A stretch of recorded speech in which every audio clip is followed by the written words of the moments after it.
Income under the head salaries. ஒரு தனி நபரினுடைய வருமான வரியை கணக்கிடுவதற்கு அவருடைய வருமானத்தை 5 தலைப்புகளாக நாம் பிரிக்கிறோம். 1 salary, 2 income from house property, 3 profits and gains of business or profession, 4 capital gains, 5 income from other sources. ஒரு அசோசியனுடைய வருமானம் இந்த 5 தலைப்பில் ஏதாவது ஒரு தலைப்பில் வந்து விழுந்துடும்.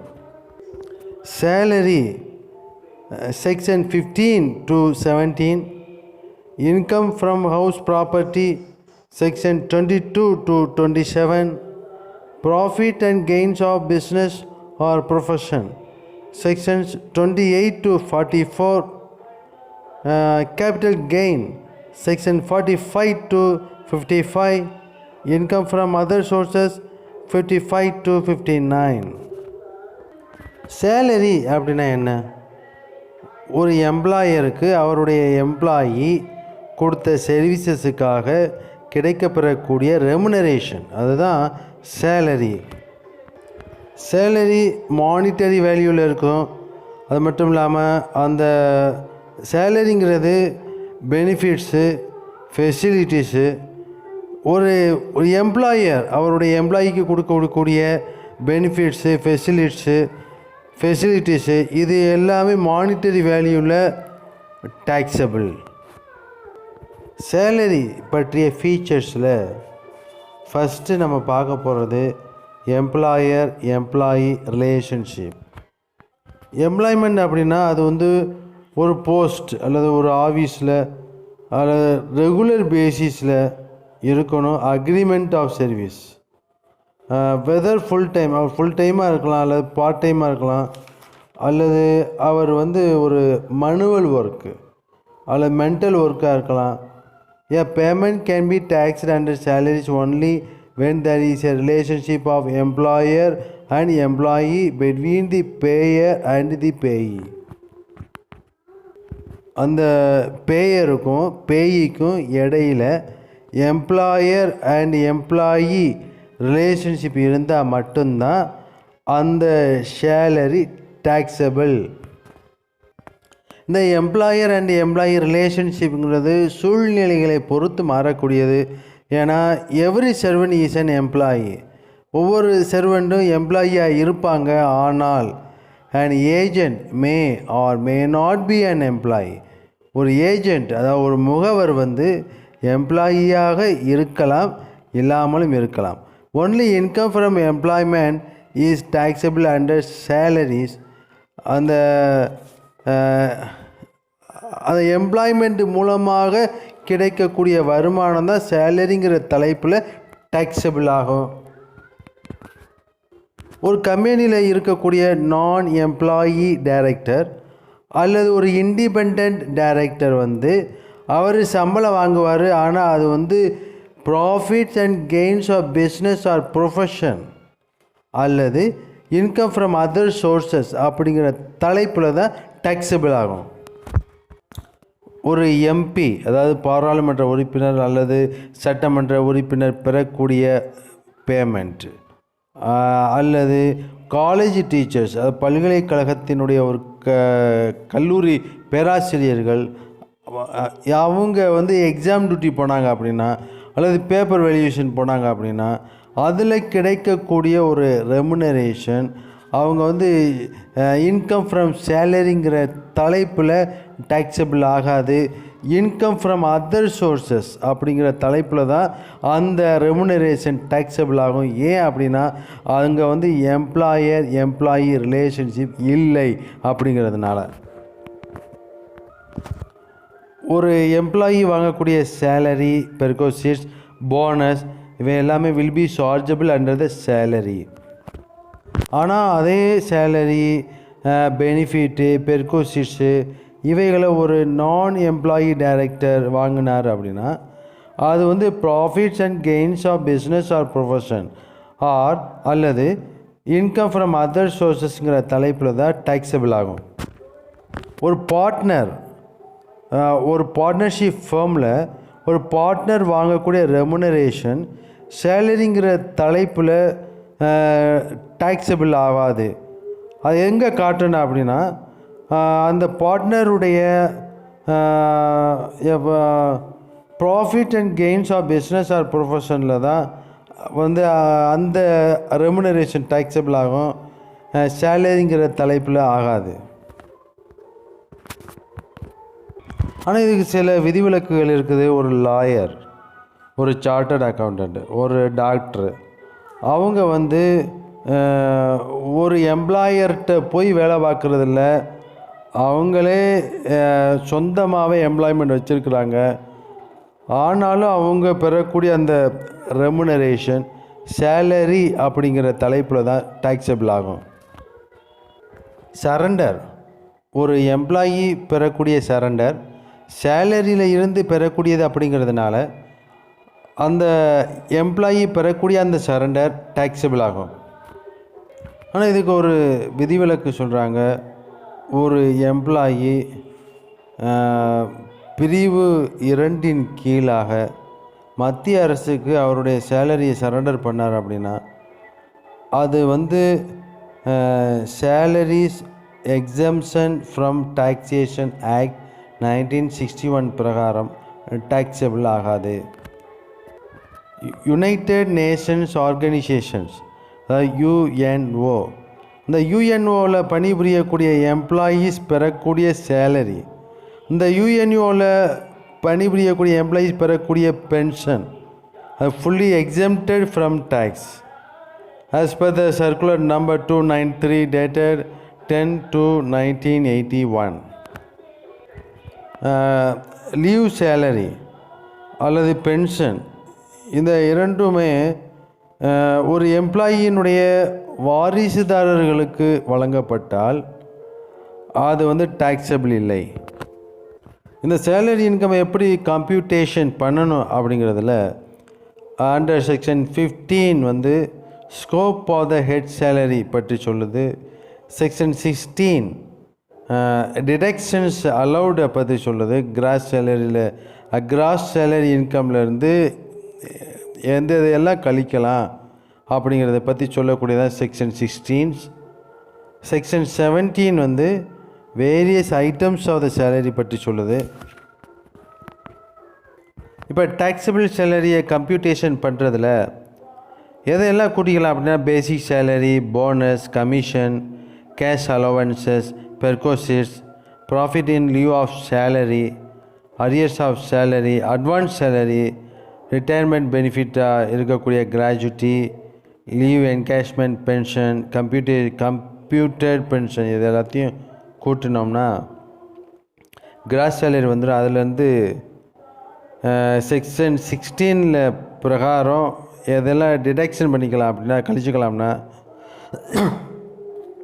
என்டர்டெயின்மெண்ட் அலவன்ஸு, அப்புறம் ப்ரொஃபஷ்னல் டேக்ஸ், இதை கழிச்சிக்கிட்டோம்னா சார்ஜபிள் சேலரி கிடச்சிரும், அதாவது டேக்ஸபிள் சேலரி கிடச்சிரும். இன்கம் ஃப்ரம் சேலரி, அதில் ப்ராவிடென்ட் ஃபண்டை எப்படி ட்ரீட்மெண்ட் பண்ணுவீங்க அப்படிங்கிறத பற்றி இப்போ பார்க்க போகிறோம். ப்ராவிடென்ட் அப்படின்னா என்ன? ப்ரொவைட் ஃபார் ஃப்யூச்சர் அப்படின்னு அர்த்தம். அதாவது தமிழில் எதிர்காலத்திற்காக கொடுக்கப்படக்கூடியது அப்படின்னு அர்த்தம். ஸோ ப்ராவிடென்ட் ஃபண்ட் அப்படிங்கிறது எம்ப்ளாயினுடைய எதிர்காலத்திற்காக கொடுக்கப்பட இருக்கிறது அப்படின்னு அர்த்தம். இந்த ஃபண்டில் அமௌண்ட் எப்படி கிரெடிட் ஆகுது அப்படின்னா அந்த எம்ப்ளாயி ஒவ்வொரு மாதமும் பெறக்கூடிய அவருடைய சம்பளத்தில் ஒரு குறிப்பிட்ட சதவீதம் கழிச்சுக்கிறாங்க. அதே மாதிரி எம்ப்ளாயருடைய ஓன் கான்ட்ரிபியூஷனும் இந்த ஃபண்டுக்கு போகுது. இந்த கான்ட்ரிபியூஷன் எதுக்காக இருக்குன்னா இது வந்து இன்ட்ரெஸ்ட்டை ஏர்ன் பண்ணுது. அந்த ஏர்ன் பண்ணக்கூடிய இன்ட்ரெஸ்ட்டும் எம்ப்ளாயினுடைய ப்ராவிடென்ட் ஃபண்ட் அக்கௌண்ட்டில் கிரெடிட் ஆகுது. இந்த பிடித்தம் செய்யப்படக்கூடிய, அதாவது எம்ப்ளாயிட்ட இருந்தும் எம்ப்ளாயர்கிட்ட இருந்தும் ஒரு எம்ப்ளாயினுடைய ப்ராவிடென்ட் ஃபண்ட் அக்கௌண்ட்டில் கிரெடிட் ஆகக்கூடிய இந்த தொகை சம்மந்தப்பட்ட எம்ப்ளாயி வந்து அவர் சர்வீஸ்லேருந்து ரிட்டையர்ட் ஆகும்போது அவருக்கு லம்சம் அமௌண்ட்டை கிடைக்கும். இல்லை அவர் ரிட்டையர் ஆகிறதுக்கு முன்னாடி இறந்துட்டார் அப்படின்னா வந்து அவருடைய ஒய்ஃபுக்கோ அல்லது அவருடைய சில்ட்ரனுக்கோ அல்லது அவருடைய சட்டப்பூர்வமான வாரிசுதாரர்களுக்கோ அந்த தொகை கிடைக்கும். அடுத்தபடியாக நம்ம பார்க்க போகிறது types of the provident fund. எத்தனை வகையான ப்ராவிடென்ட் ஃபண்ட் இருக்குது அப்படின்னா மொத்தம் 4 வகையான ப்ராவிடென்ட் ஃபண்ட் இருக்குது. Number 1 statutory provident fund, number 2 recognised provident fund, number 3 unrecognised provident fund, number 4 public provident fund. ஆக மொத்தம் 4 வகையான ப்ராவிடென்ட் ஃபண்ட் இருக்கின்றன. இந்த ஸ்டாச்சுவரி ப்ராவிடென்ட் ஃபண்டு எந்த சட்டத்தின் கீழாக ரெகுலேட் செய்யப்படுகிறது அப்படின்னு சொன்னால் ப்ராவிடென்ட் ஃபண்ட் ஆக்ட் 1925.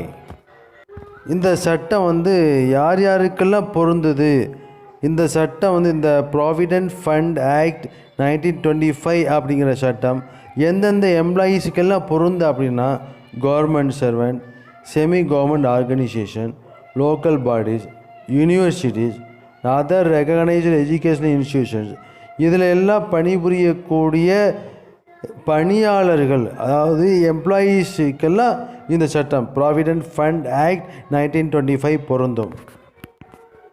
அடுத்து இரண்டாவதாக ரெகக்னைஸ்டு ப்ராவிடென்ட் ஃபண்டு.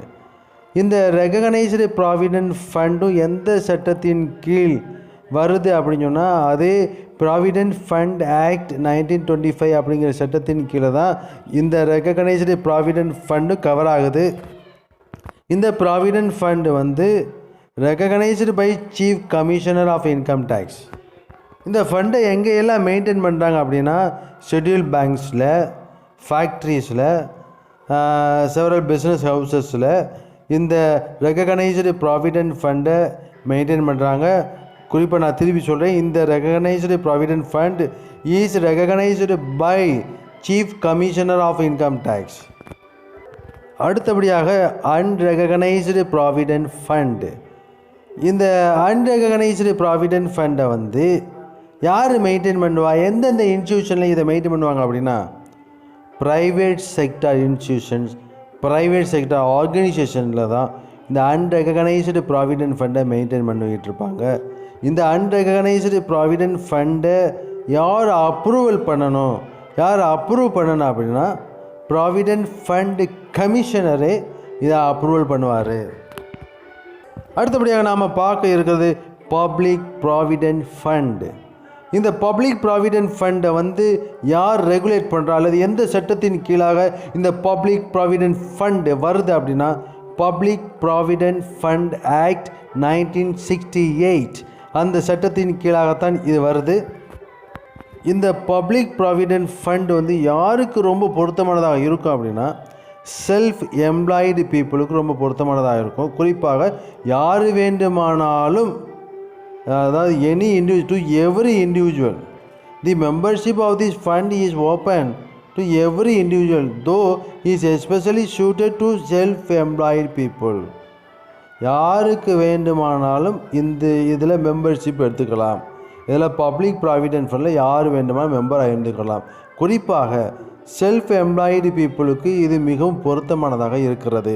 இந்த பப்ளிக் ப்ராவிடென்ட் ஃபண்ட் வந்து எந்த சட்டத்தின் கீழாக வருகிறது என்றால் பப்ளிக் ப்ராவிடென்ட் ஃபண்ட் ஆக்ட் 1968. இந்த பப்ளிக் ப்ராவிடென்ட் ஃபண்டை பொறுத்த வரைக்கும் இந்த கான்ட்ரிபியூஷன் வந்து 15 இயர்ஸுக்கு பின்னால் வித் இன்ட்ரெஸ்ட்டோட ரீபேயபிள் ஆகும். இப்போ இந்த 4 வகையான ப்ராவிடென்ட் ஃபண்டில் நம்ம ஃபஸ்ட்டு பார்த்த இந்த ஸ்டாச்சுவரி ப்ராவிடென்ட் ஃபண்டு வந்து ஃபுல்லி எக்ஸம்டட் ஃப்ரம் டேக்ஸ். எது ஸ்டாச்சுவரி ப்ராவிடென்ட் ஃபண்டு வந்து அதுக்கு டேக்ஸே கிடையாது, எக்ஸம்டட் ஃப்ரம் த டேக்ஸு. இப்போ இந்த ரெகக்னைஸ்டு ப்ராவிடென்ட் ஃபண்டை எடுத்துக்கிட்டோம் அப்படின்னா exempted up to 12% of the salary, வெறும் 12% மட்டும்தான். அன்ரெகக்னைஸ்டு ப்ராவிடென்ட் ஃபண்டை பொறுத்த வரைக்கும் இது வந்து இக்னோர் பண்ணிடுறாங்க. அப்புறம் பப்ளிக் ப்ராவிடென்ட் ஃபண்டை பொறுத்த வரைக்கும் இது வந்து டேக்ஸபிள் இல்லையா அப்படின்னு பார்க்க தேவையில்லை, ஏன்னா நாட் அப்ளிகபிள். ஏன் அப்படின்னா இதில் வந்து எம்ப்ளாயர் கான்ட்ரிபியூஷன் பண்ணுறது இல்லை. நம்ம பார்த்தோம் பப்ளிக் ப்ராவிடென்ட் ஃபண்டுங்கிறது செல்ஃப் எம்ப்ளாய்டு பீப்புளுக்கு ரொம்ப பொருத்தமானதாக இருக்கிறது அப்படின்னு சொல்லி பார்த்தோம். ஸோ செல்ஃப் எம்ப்ளாய்டு பீப்புள் வந்து அவங்களுடைய ஓன் கான்ட்ரிபியூஷனை தான் அவங்க கான்ட்ரிபியூட் பண்ணுறாங்க, எம்ப்ளாயர் கான்ட்ரிபியூஷன் பண்ணுறதில்ல. ஆகையினால இந்த பப்ளிக் ப்ராவிடென்ட் ஃபண்டு வந்து நாட் அப்ளிகபிள் ஃபார் டேக்ஸ். அடுத்தபடியாக நம்ம பார்க்க போகிறது அலோவன்சஸ். அலோவன்சஸ் அப்படின்னா என்ன? ரெகுலர் பேசிஸில் இருக்கக்கூடிய ஒரு எம்ப்ளாயிக்கு கொடுக்கக்கூடிய கேஷ் பேமெண்ட், அதான் வந்து அலோவன்சஸ். அலோவன்சஸ் எதுக்காண்டி கொடுக்குறாங்க அப்படின்னா சில எக்ஸ்பென்சஸை ஃபேஸ் பண்ணணும் அப்படிங்கிறதுக்காண்டி ரெகுலர் பேசிஸில் இருக்கக்கூடிய ஒரு எம்ப்ளாயிக்கு கொடுக்கக்கூடிய ஒரு கேஷ் பேமெண்ட்டு. அந்த சில குறிப்பிட்ட அந்த எக்ஸ்பென்சஸ்ஸு அந்த எம்ப்ளாயி பணிபுரியக்கூடிய ஆஃபீஸோட சம்மந்தப்பட்டதாக இருக்கணும், அல்லது அவர் பண்ண செலவுகளை காம்பன்சேஷன் பண்ணக்கூடியதாக இருக்க வேண்டும். அந்த செலவுகள் அவருடைய டியூட்டிக்கு சம்மந்தமானதாக இருக்க வேண்டும். இப்போ நம்முடைய முக்கியமான ஒரு கேள்வி என்ன அப்படின்னா, அலோவன்சஸ் வந்து டேக்ஸபிள் இல்லையா அப்படின்னா அண்டர் செக்ஷன் 15 என்ன சொல்லுது அப்படின்னா இந்த அலோவன்சஸ் வந்து டேக்ஸபிள் அப்படின்னு சொல்லுது. எப்படி அப்படின்னா டியூ ஆர் ரிசீட் பேசிஸில் பாக்கி இருக்கா அல்லது வாங்கிட்டார் அப்படிங்கிற அடிப்படையில் டியூ ஆர் ரிசீட் பேசிஸில் அண்டர் செக்ஷன் 15 பிரகாரம் அலோவன்சஸ் வந்து டேக்ஸபிள். இந்த அலோவன்சஸை 3 வகையாக பிரிக்கிறோம். எப்படி அப்படின்னா ஃபுல்லி எக்ஸம்ப்டட் அலவன்ஸ், அந்த எம்ப்ளாயி வாங்கக்கூடிய அலவன்சஸுக்கு எந்தெந்த அலவன்சஸ்க்கெலாம் டேக்ஸே இல்லை அப்படின்னா அது ஃபுல்லி எக்ஸம்ப்டட். ஃபுல்லி டேக்ஸபிள் அப்படின்னா 100% டேக்ஸபிள், எந்தெந்த அலவன்சஸுக்கெல்லாம் 100% டேக்ஸபிள் ஆகுது அப்படிங்கிறது. அப்புறம் ஒரு பகுதி டேக்ஸபிள் ஆகக்கூடியது, அது partially taxable. So fully exempted allowance, fully taxable allowance, partially allowance, மொத்தம் 3 வகையான அலவன்சஸ் இருக்கின்றன. இப்போ நம்ம பார்க்க போகிறது எவையெல்லாம் ஃபுல்லி எக்ஸம்ப்டட் அலவன்ஸ், எவையெல்லாம் ஃபுல்லி எக்ஸம்ப்டட் அலவன்ஸ் அப்படிங்கிறத இப்போ நம்ம பார்க்க போகிறோம். First allowances to government employee rendering services outside India. இந்தியாவுக்கு வெளியில் பணிபுரியக்கூடிய கவர்மெண்ட் எம்ப்ளாயி வாங்கக்கூடிய அலவன்சஸ் எல்லாமே fully exempted under section 10 subsection 7. அதாவது posted abroad, allowances received by a government employee posted abroad. அடுத்தபடியாக ஹைகோர்ட்டில் சுப்ரீம் கோர்ட்டில் இருக்கக்கூடிய ஜட்ஜஸ் பெறக்கூடிய ஹவுஸ் ரெண்ட் அலவன்ஸ் HRA, அது ஃபுல்லி எக்ஸம்ப்டட் ஃப்ரம் டேக்ஸ். அதே மாதிரி ஹைகோர்ட்டு சுப்ரீம் கோர்ட் ஜட்ஜஸ் பெறக்கூடிய சம்சுவரி அலவன்சஸ் வந்து ஃபுல்லி எக்ஸம்ப்டட் ஃப்ரம் டேக்ஸ். அதே மாதிரி யுனைடெட் நேஷன்ஸ் ஆர்கனைசேஷனில் பணிபுரியக்கூடிய நம்ம சிட்டிசன்ஸ் ஆஃப் இந்தியா, அதாவது நம்ம இந்திய குடிமகன்கள் யுனைடெட் நேஷன்ஸ் ஆர்கனைசேஷனில் எம்ப்ளாயியாக பணிபுரியக்கூடிய இந்திய குடிமகன்கள், அவர்கள் பெறக்கூடிய அலோவன்சஸ் வந்து ஃபுல்லி எக்ஸம்ப்டட் ஃப்ரம் டேக்ஸ். அப்புறம் யூனியன் பப்ளிக் சர்வீஸ் கமிஷன், அதில் இருக்கக்கூடிய சேர்மேன், இந்த யூனியன் பப்ளிக் சர்வீஸ் கமிஷனுடைய மெம்பர்ஸ், இவங்க பெறக்கூடிய டிரான்ஸ்போர்ட் அலவன்ஸ், சம்சுவரி அலவன்ஸ், இவை எல்லாமே டேக்ஸபிள் கிடையாது, fully exempted from tax. So எவையெல்லாம் ஃபுல்லி எக்ஸம்ப்டட் ஃப்ரம் டேக்ஸுங்கிறத திருப்பி நம்ம ஒரு தடவை ரிவ்யூ பண்ணிக்கலாம். பாருங்கள், allowances to government employee rendering services outside India, HRA granted to judges of High Court and Supreme Court, sumptuary allowances given to High Court and Supreme Court judges, allowances received by an employee of UNO from his employer, and finally union public service கமிஷனுடைய chairman மற்றும் members பெறக்கூடிய transport allowance, sumptuary allowance, இவை எல்லாமே fully exempted from tax. அடுத்தபடியாக நம்ம பார்க்க போகிறது fully taxable allowance. மொத்தம் 17 நம்ம பார்க்கலாம். ஃபஸ்ட்டு டிஎன்எஸ் அலவன்ஸ், ரெண்டாவது CCA city compensatory allowance, third medical allowance, lunch allowance, over time allowance, servant allowance, family allowance, tiffin allowance, warden allowance, deputation allowance, non-practicing allowance, project allowance, dog allowance, capital compensatory allowance, marriage allowance, water and electricity allowance, entertainment allowance from non-government employees. இந்த 17மே பார்த்தீங்க அப்படின்னா fully taxable allowance. அடுத்து மூன்றாவதாக நம்ம பார்க்க போகிறது partially taxable allowance. நம்ம இந்த ஃபுல்லி டேக்ஸபிள் அலவன்ஸஸில் கடைசியாக ஃபைனலாக ஒரு பாயிண்ட் பார்த்தோம். நான் கவர்மெண்ட் எம்ப்ளாயீஸ்ட்டை இருந்து அவங்க பெறக்கூடிய என்டர்டெயின்மெண்ட் அலவன்ஸ், அதாவது entertainment allowance for non government employees fully டேக்ஸபிள்னு சொல்லி பார்த்தோம். இங்கே கவர்மெண்ட் எம்ப்ளாயீஸினுடைய என்டர்டெயின்மெண்ட் அலவன்ஸ் அது partially taxable. So entertainment allowance for government employees partially taxable number 1. Number 2 HRA partially taxable. அப்புறம் third education allowance, helper allowance, uniform allowance, academic research allowance, conveyance allowance, travelling allowance, transport allowance, special allowance, allowance for transport employees, daily allowance, இவை எல்லாமே partially taxable. அப்புறம் நம்ம அடுத்தபடியாக பார்க்க போகிறது இந்த employees சில செலவுகளை செய்யலாம்.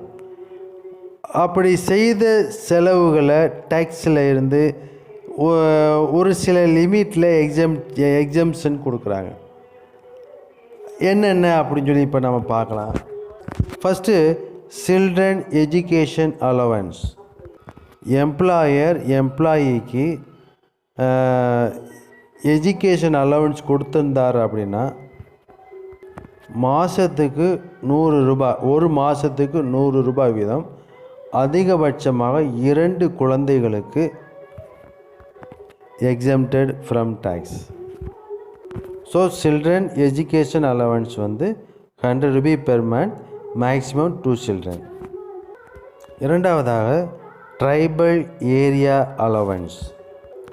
இப்போ ட்ரைபல் ஏரியா அலவன்ஸை பொறுத்த வரைக்கும் ஆக்சுவல் அமௌண்ட் ரிசீவ்டு அல்லது 200 ரூபி பெர் மந்த், இதில் எது குறைவோ அதுதான் exempted from tax. இந்த ட்ரைபல் ஏரியா அலவன்ஸ் எந்தெந்த மாநிலத்தில் பணிபுரியக்கூடிய எம்ப்ளாயி பெற்றால் exempted from tax அப்படின்னு பார்த்தோம் அப்படின்னா தமிழ்நாடு, கர்நாடகா, மத்திய பிரதேஷ், உத்தரப்பிரதேஷ், திரிபுரா, அஸ்ஸாம், வெஸ்ட் பெங்கால், பீகார், ஒரிசா. ஸோ கிட்டத்தட்ட ஒரு 10 மாநிலங்களில் பணிபுரியக்கூடிய எம்ப்ளாயி இந்த ட்ரைபல் ஏரியா அலவன்ஸ் பெற்றால் அவங்க ஆக்சுவல் அமௌண்ட் ரிசீவ்டு அல்லது 200 ரூபி பெர் மந்த், இதில் எது குறைவோ அந்த தொகையை டேக்ஸில் கழித்து கொள்ளலாம். அடுத்தபடியாக நம்ம பார்க்க போகிறது ஹாஸ்டல் எக்ஸ்பெண்டிச்சர் அலவன்ஸ். இதுலேயும் அதே மாதிரி தான். இந்த ஹாஸ்டல் எக்ஸ்பெண்டிச்சர் அலவன்ஸ் எதுக்காக கொடுக்குறாங்கன்னா எம்ப்ளாயீஸினுடைய சில்ட்ரனுக்கு அவங்களுடைய ஹாஸ்டல் எக்ஸ்பெண்டிச்சரை ஃபேஸ் பண்ணுறதுக்காண்டி கொடுக்குறாங்க. ஒரு மாதத்துக்கு 300 ருபீஸ் அப்படிங்கிற அடிப்படையில் அதிகபட்சமாக 2 சில்ட்ரனுக்கு கொடுக்குறாங்க. இதில் எதை டேக்ஸ்லேருந்து எக்ஸம்ப்டட் அப்படின்னு எடுத்துக்கிறேன் அப்படின்னா, அவர் அந்த எம்ப்ளாயி வாங்கின hostel expenditure allowance actual amount received அல்லது 300 rupee per month, whichever is less, அதை எடுத்துக்கிறோன்னா அதிகபட்சமாக 2 சில்ட்ரன். அடுத்தபடியாக ஸ்பெஷல் காம்பன்சேட்டரி அலவன்ஸ். இந்த ஸ்பெஷல் காம்பன்சேட்டரி அலவன்ஸ் எங்கே கொடுப்பாங்க அப்படின்னா ஹில்ஸ் ஏரியாக்களை கொடுப்பாங்க. இது சண்டே எக்ஸ்பென்சஸை சண்டே அலவன்சஸையும் இந்த ஸ்பெஷல் காம்பன்சேட்டரி அலவன்ஸுங்கிறது